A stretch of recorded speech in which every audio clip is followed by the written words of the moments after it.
The kitchens of the Galactic Culinary Summit gleamed like polished starlight, filled with chefs from 100 worlds crafting impossible dishes. But in the back prep station, where no dignitary bothered to look, a human single father worked in quiet rhythm, aging cheese the way his grandmother had taught him. When the young alien princess wandered in, alone and curious, she wrinkled her nose at the smell and called it spoiled milk for primitives. But what happened next would change not only her palate, but the future of two worlds. Before we dive in, let us know where you're watching from, and if stories like this move you, hit that subscribe button because tomorrow's episode is even more unbelievable than this one. The summit hall stretched like a cathedral of glass and light, its vaulted ceilings alive with holographic constellations. Beneath those manufactured stars, chefs from across 9 systems moved like dancers in a ballet of flame and vapor.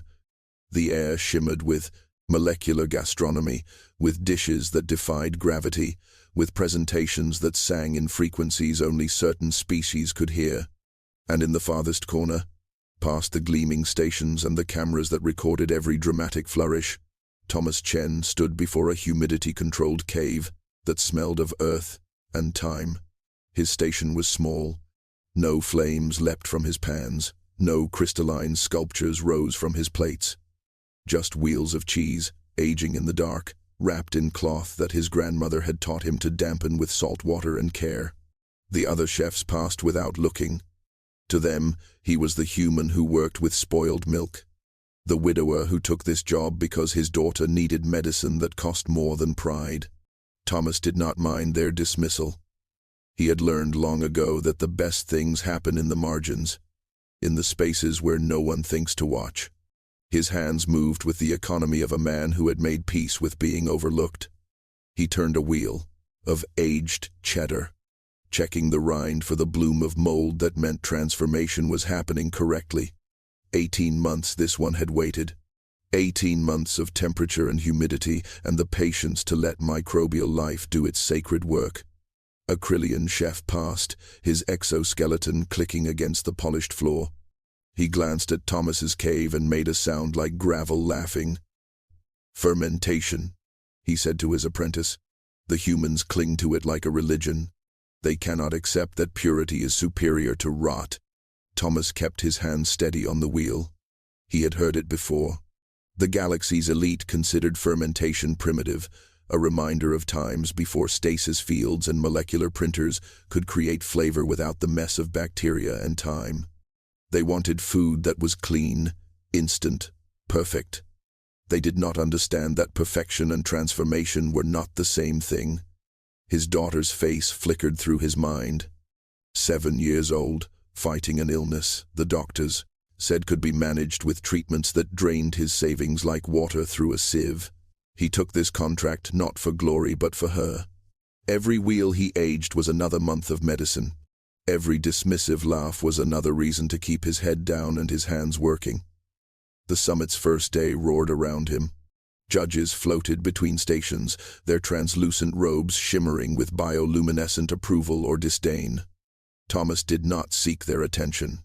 He simply turned his wheels, checked his cultures, and trusted the process his grandmother had entrusted to him before she died. In a galaxy obsessed with speed, he practiced the heresy of waiting. Princess Kael of the Viridian Empire was 7 cycles old, which translated to something close to human years, though her species aged like light through prisms, unpredictable and strange. Her skin held the faint luminescence of deep ocean creatures, pale blue threaded with silver, and her eyes were large enough to hold the weight of questions her handlers wished she would not ask. She was supposed to be in the observation gallery with the other dignitaries, watching the competition through filtered screens that protected her from the chaos of unrefined culture. But Kael had slipped her escort during a diplomatic argument about seating arrangements, and now she wandered the back corridors where the real work happened, where no one had bothered to polish the floors to mirror shine. She moved like water, finding new paths, curious and unhurried. The smells changed as she walked. Burned sugar from the Catharian station, ozone from the molecular printers, something acidic and bright from a chef who worked with fruits that grew on worlds with 3 suns. And then, from around a corner, a smell that made her stop completely. It was dense, earthy, alive in a way that seemed almost aggressive. She wrinkled her nose, but her feet carried her forward anyway. Thomas did not hear her approach. He was focused on a wheel of blue cheese, examining the veins of Penicillium roqueforti that marbled through the pale interior like lightning frozen in cream. This one was ready. 3 months of careful aging had brought it to the edge of perfect, where sharpness and richness balanced on a knife's point. He wrapped it gently, his hands moving with the reverence of someone handling a newborn. "What is that smell?" said a small voice behind him. Thomas turned. The princess stood at the edge of his station, her head barely reaching the counter's edge. She wore robes that shimmered with embedded light, but her face carried the universal expression of a child encountering something simultaneously fascinating and repulsive. Her nose wrinkled, but she did not retreat. "Cheese," said Thomas. He set the wheel down carefully. "Aged blue cheese." "It smells like death," said Kael. Thomas smiled, the kind of smile that had comforted his daughter through nightmares and needle sticks. "It smells like transformation," he said, "like something becoming more than it was." Kael stepped closer, her curiosity stronger than her disgust. Her guards had taught her that humans were primitive, that their food practices bordered on barbaric. Fermentation was discussed in her lessons as a historical mistake, something their ancestors had abandoned when they learned to engineer purity. But standing here, watching this human's careful hands, she felt something stir that her tutors had not prepared her for. Interest. "Why does it smell so strong?" said Kael. "Because it is alive," said Thomas. "Full of microbes that are breaking down proteins and fats, creating new flavors that did not exist before. It takes time, patience. You cannot rush it." Kael's eyes widened. "You eat living things," she said. Thomas knelt to her level, his knees pressing against the cold floor. "We eat things that have been transformed by living processes," he said. "Just like your body transforms food into energy. It is all part of the same cycle." Her small fingers reached toward the wrapped wheel, then hesitated. In her world, food came from synthesizers, perfectly balanced, sterile, identical every time.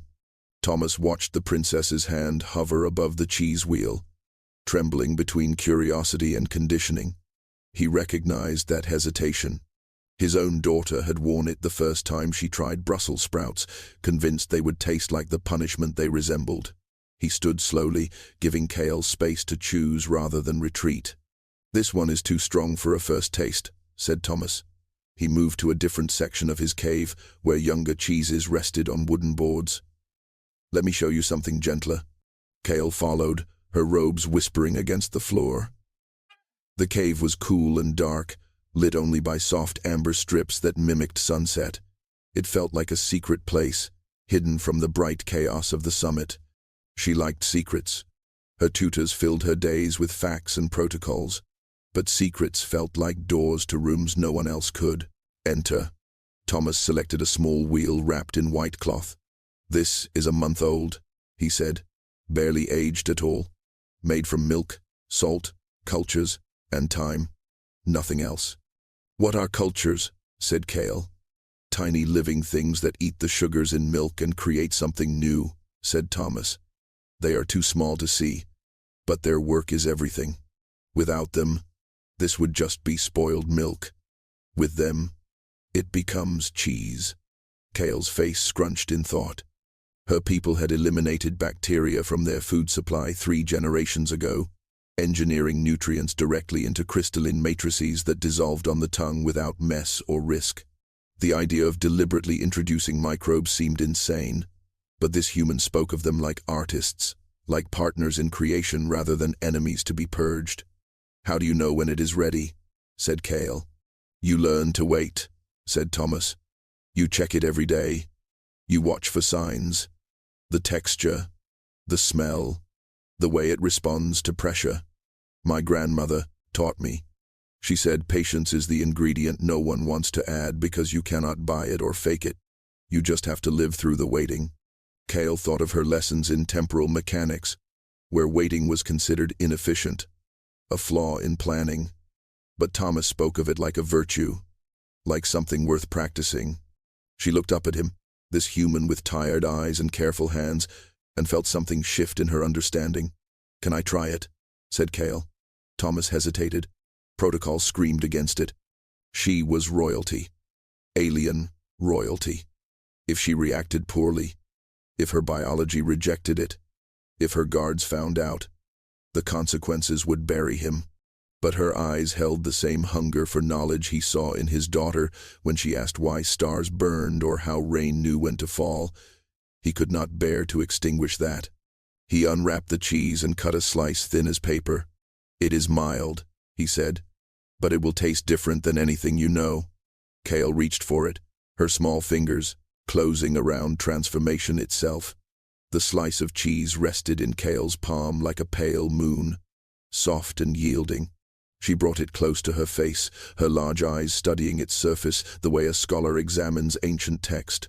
The smell was still strange, but softer than the aged wheels, almost sweet beneath the earthiness.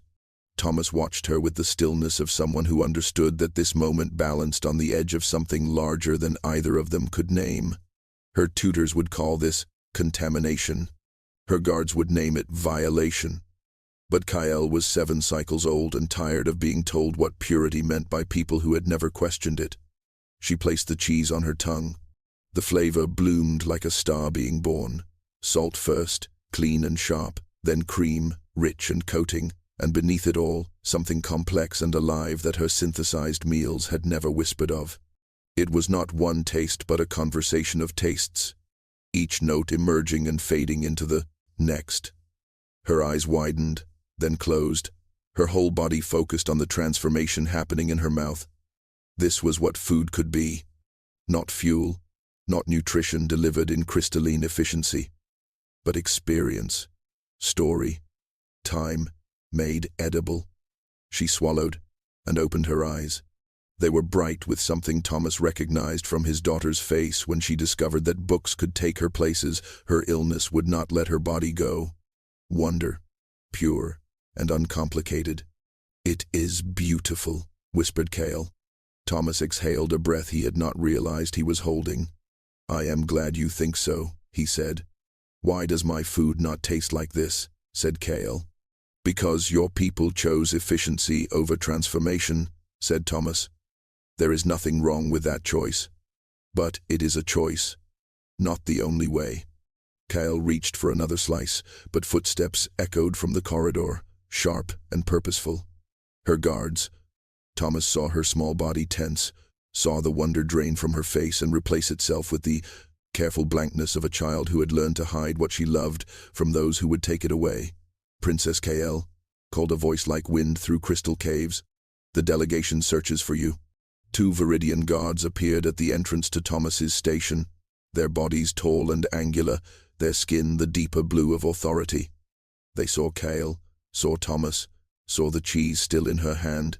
Their faces shifted through shock to horror to rage in the span of a heartbeat. "What have you done?" said the first guard. "He fed me poison," said Kael quietly. Thomas's heart stopped, but then he saw her eyes, saw the calculation there, the way she was trying to protect him by claiming victimhood. It was too late. The guard seized her wrist, the cheese falling to the floor, and another guard's hand closed around Thomas's shoulder like a vice made of ice. "You have contaminated royalty," said the guard. "You will answer for this before the council." The judgment chamber was smaller than Thomas expected, which somehow made it worse. Grand halls allowed for distance, for the comfort of anonymity. But this room forced intimacy, forced him to see every facet of disgust on the faces of the 5 judges who sat in a crescent before him. They were Viridian, Krillian, Saltorian, and 2 species he did not recognize, their bodies composed of geometries that hurt to perceive directly. Behind them, a gallery held delegates from the summit, their whispers hissing like steam escaping a sealed pot. Thomas stood in the center, his chef's whites now stained with the residue of being dragged through back corridors. His hands were bound, not with rope but with a field that hummed against his wrists, a reminder that even restraint had been perfected by cultures that considered his people primitive. To his left, Princess Kael sat in a containment chair designed for her safety, its surfaces glowing with sterilization protocols. She looked smaller than before, her luminescence dimmed by fear or medicine, he could not tell which. The head judge, a Viridian elder whose skin had darkened to the blue of deep space, spoke with a voice that needed no amplification. "Thomas Chen of Earth, you stand accused of biological contamination of a royal minor. Fermented products are classified as hazardous materials under Viridian law. You introduced active bacterial cultures into the body of Princess Kael without consent, without medical oversight, without regard for xenobiological incompatibility. How do you answer?" Thomas met the judge's eyes. "She asked to taste it," he said. "I offered knowledge, not harm." "Knowledge," said a Krillian judge, his mandibles clicking in what might have been laughter or contempt. "You offered decay. Your species clings to fermentation because you lack the technology to synthesize nutrition cleanly. It is poverty masquerading as tradition." Murmurs of agreement rippled through the gallery. Thomas felt the weight of their certainty pressing against him like gravity, doubled. These were people who had eliminated uncertainty from their plates, who had engineered away the risks his grandmother had navigated with intuition and inherited wisdom. To them, bacteria were enemies, not collaborators. Time was waste, not ingredient. "My daughter eats the same cheese," said Thomas. "Every week. It has never harmed her." "Your daughter is human," said the Viridian elder. "Our biology is not yours. What nourishes you may poison us. You had no right to experiment." "I did not experiment," said Thomas. "I shared." "You contaminated," said the elder. The word hung in the air like a sentence already passed. "We have consulted xenobiologists. The princess's system has been compromised by foreign microbiota. The long-term effects are unknown. This is not cultural difference. This is assault." Thomas's throat tightened. He thought of his daughter, of how she would hear this news, of the medical bills that would continue whether he was present to pay them or not. He thought of the cheese aging in his cave, wheels that would never be turned again, transformations that would halt mid-process, suspended in time like his future. Thomas looked at the judges and saw no mercy in their faces, only the cold certainty of people who had already decided his guilt and were merely performing the theater of justice. But he had not survived his wife's death, had not kept his daughter alive through countless hospital nights, by surrendering to the weight of other people's certainty. He straightened his shoulders, the restraint field humming against his wrists, and spoke with the voice he used when reading bedtime stories, steady and unwavering. "You asked how I answer," said Thomas. "I answer that you do not understand what fermentation is." The Krillian judge clicked his mandibles. "We understand perfectly. It is controlled rot. It is transformation," said Thomas. "It is patience made physical. You call it decay because you see only the breaking down, but you miss the building up. Cheese is not spoiled milk. It is milk that has become something greater through time and care and the collaboration of life, too small to see but too important to dismiss." "This is philosophy, not defense," said the Viridian elder. "It is both," said Thomas. "You charge me with contamination, but contamination assumes harm. I gave Princess Kael something my grandmother gave me, something I give my daughter every week. Not poison. Perspective." The gallery murmured, some in anger, some in what might have been curiosity. Thomas pressed forward before they could silence him. "My wife died 3 years ago," said Thomas. His voice cracked but did not break. Cancer that moved faster than any treatment. In her last months, she could barely eat. Everything tasted like metal or ash. But cheese, the cheese my grandmother taught me to make, that she could taste. It brought her comfort when nothing else could. Not because it was perfect or pure, but because it was real. Because it carried time inside it, the patient work of cultures that transform without destroying. He looked at Kael. her small form nearly swallowed by the containment chair. When Princess Kael asked what I was making, I saw my daughter's face. That same hunger to understand, to experience something beyond what she had been told was safe. I could have sent her away. I should have, by your laws.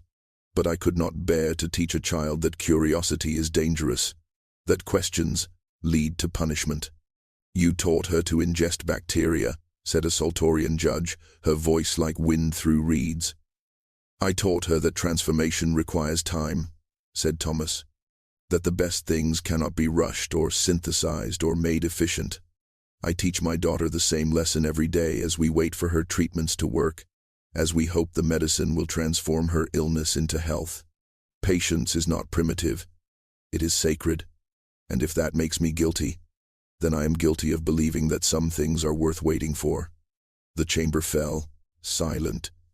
Even the whispers stopped, and in that silence, something shifted, small as a culture taking hold. The silence held for 3 heartbeats, then shattered. The Viridian elder raised her hand to deliver judgment. Her face settled into the rigid certainty of law enforced without mercy. But before she could speak, a small voice cut through the chamber like light through a prism. "He did not poison me," said Princess Kael. Every head turned. The guards stationed beside her containment chair stiffened, their hands moving toward controls that could silence her with sedation protocols. But Kael had already risen, her small body trembling but her voice growing stronger with each word. "He did not poison me," she repeated. "He gave me truth." "Princess," said her primary guardian, a tall Viridian woman whose skin bore the silver threading of high caste, "you are unwell. The contamination speaks through you. Please sit." "I am not unwell," said Kael. "I am awake." The chamber erupted in shocked murmurs. Children did not speak in judgment halls. Royalty did not contradict their guardians. And yet Kael stood, her large eyes moving across the faces of judges who had already decided a human's fate without asking her what had actually happened in that quiet cave where cheese aged in the dark. "You taught me that purity is perfection," said Kael, "that our ancestors achieved greatness when they eliminated fermentation from our world, that bacteria are enemies and time is waste. But the human's cheese tasted like everything you taught me food should not be. Complex, alive, true." "Princess, this is not appropriate," said the Viridian elder. "Nothing about this trial is appropriate," said Kael. Her voice carried a sharpness that did not belong to 7 cycles, or perhaps it did, and adults had simply forgotten how clearly children could see before the world taught them to look away. "You call him contaminator, but he only shared what he makes for his own daughter.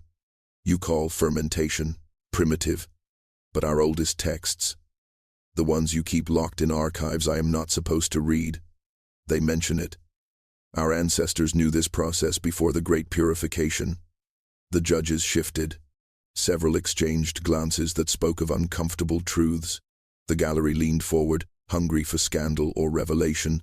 It did not matter which. "I looked," said Kael. "While you planned this trial, I accessed the historical databases. Before we chose purity, we chose transformation. We made foods that required patience and care and partnership with microscopic life. Then we decided it was easier to synthesize everything, to control every variable, to eliminate risk. We did not evolve past fermentation, we just became afraid of it." "Lies," hissed the Krillian judge. "The child has been corrupted. The child has been curious," said Kael. "And you punish the human for answering questions you refuse to ask yourselves." She looked at Thomas, her eyes bright with something fierce and unbreakable. "He taught me that beautiful things take time. That scared you more than any bacteria ever could." The chamber fractured into chaos. Delegates shouted across the gallery, some demanding the princess be removed for her own protection, others calling for the archives she mentioned to be examined. The judges conferred in heated whispers, their translucent screens flickering with data streams and historical queries. Thomas remained standing in the center, his bound wrists aching, watching as a 7-cycle-old child dismantled the certainty of an empire with nothing but questions and the courage to voice them. The Viridian elder raised both hands, and silence fell like a curtain dropped. Her face had shifted from certainty to something more dangerous. Doubt. She touched the interface before her, and holographic text bloomed in the air above the crescent of judges, ancient script that shimmered with the phosphorescence of deep ocean trenches. "The archives confirm," said the elder slowly, as if each word cost her something precious. "Our ancestors did practice fermentation. Before the unification protocols, before the Great Purification, we cultivated bacterial partnerships in food production. Why was this hidden?" said a Saltorian judge. "Not hidden," said the elder. "Deprecated. When we achieved the ability to synthesize nutrients directly, fermentation was classified as obsolete, inefficient. The historical texts were preserved but not taught. We saw no reason to remember what we had surpassed. But we did not surpass it," said Kael. "We just stopped doing it." The distinction seemed small, but it carved a canyon through the room. To surpass meant to improve, to evolve beyond necessity. To stop meant choice, and choice implied that another path might have been equally valid, merely different. The judges sat with this recognition settling over them like ash after a fire. The Krillian judge clicked his mandibles in agitation. Even if our ancestors practiced this technique, the human still violated protocol. The princess was not informed of risks. Consent was not properly established. "She asked to try it," said Thomas. "I answered her question." "You are not her guardian," said the Krillian judge. "No," said Thomas, "but I am a father, and when a child asks to understand the world, I believe we owe them honesty, not just safety." "Safety and honesty are not opposed," said a judge whose form rippled like heat above stone. "They are when safety means never questioning what you have been told to believe," said Thomas. The Viridian elder's fingers moved through the holographic text, pulling threads of data that connected past to present. She read in silence while the chamber held its breath. Finally, she looked up, her eyes settling on Thomas with an expression he could not decipher. "The historical records show no instances of fermentation causing harm to Viridian biology," said the elder. "In fact, some texts suggest it was considered beneficial, medicinal even." "Then the charge of contamination cannot stand," said the Saltorian judge. "But the charge of protocol violation can," said the Krillian judge. "We cannot allow this precedent." The judges conferred in a silence broken only by the soft hum of their interface screens. Thomas watched their faces shift through calculations of law and politics, tradition and precedent. He understood that he stood at the intersection of forces larger than himself, that his fate would be decided not by justice but by whichever choice caused the least disruption to the order these people had built their lives around. The Viridian elder finally spoke, her voice carrying the weariness of someone who had just discovered that the foundation she stood upon was not as solid as she believed. "Thomas Chen, you are found not guilty of contamination. However, you violated cultural protocols by offering fermented material to a member of the royal family without proper authorization. The penalty would typically be deportation and professional blacklisting." Thomas felt his daughter's future collapse in his chest. Without this contract, without the payment, the treatments would stop. He had gambled everything on a child's curiosity and lost. "However," said the elder, and the word hung in the air like a rope thrown to a drowning man, "the princess has raised questions that this council cannot ignore. Our own history has been incomplete in our education. This represents a failure not of your judgment, but of ours." The Krillian judge's mandibles clicked in protest, but the elder continued. "Therefore, we propose an alternative," said the elder. "You will remain at the summit not as a competitor, but as a cultural liaison. You will teach any delegate who wishes to learn the techniques of fermentation, not as a primitive practice to be mocked, but as a historical art to be understood. Your contract will be extended. Your payment will be honored." Thomas felt something break open in his chest, a knot of fear unwinding into shaking, relief. He looked at Kael, who watched him with eyes that held more wisdom than her 7 cycles should allow. "I accept," said Thomas.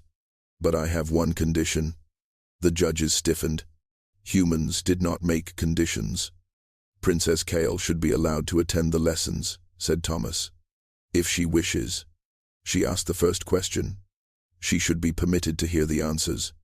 The guardian beside Kael began to object, but the princess spoke first.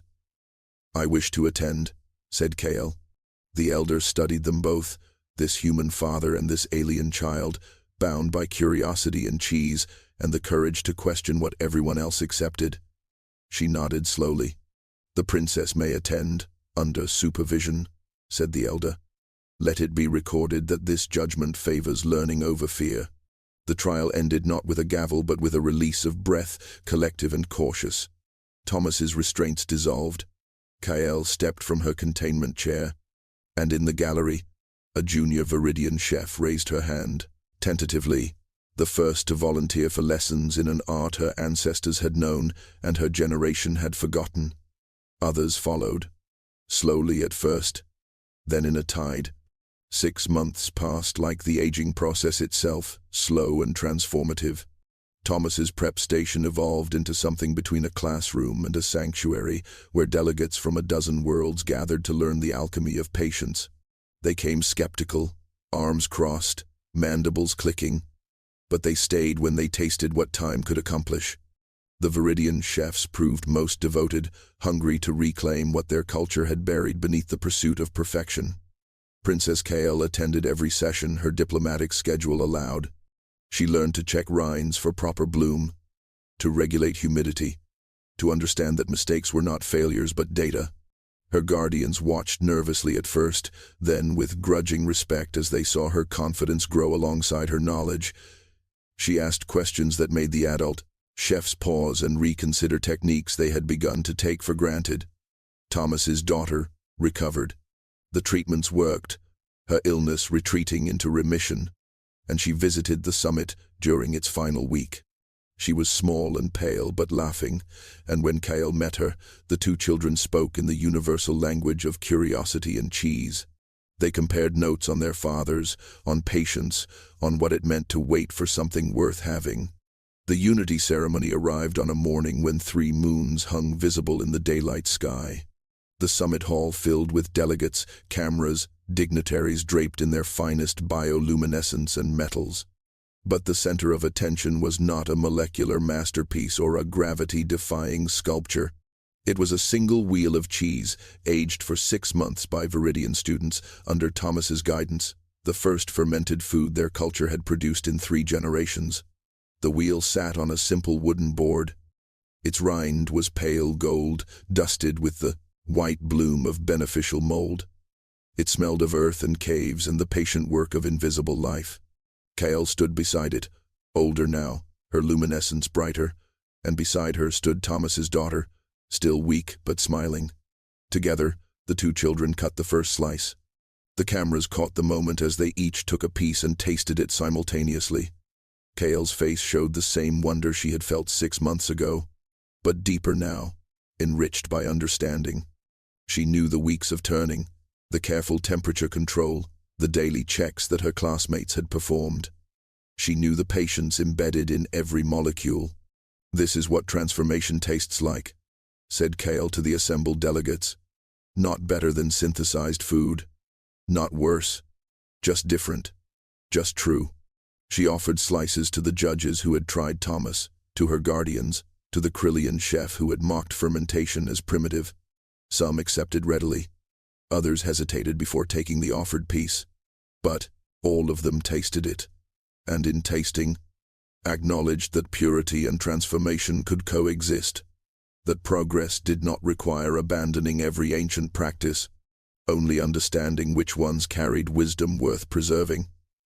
Thomas stood at the edge of the ceremony, his daughter's hand in his, and watched 2 worlds learn to wait together.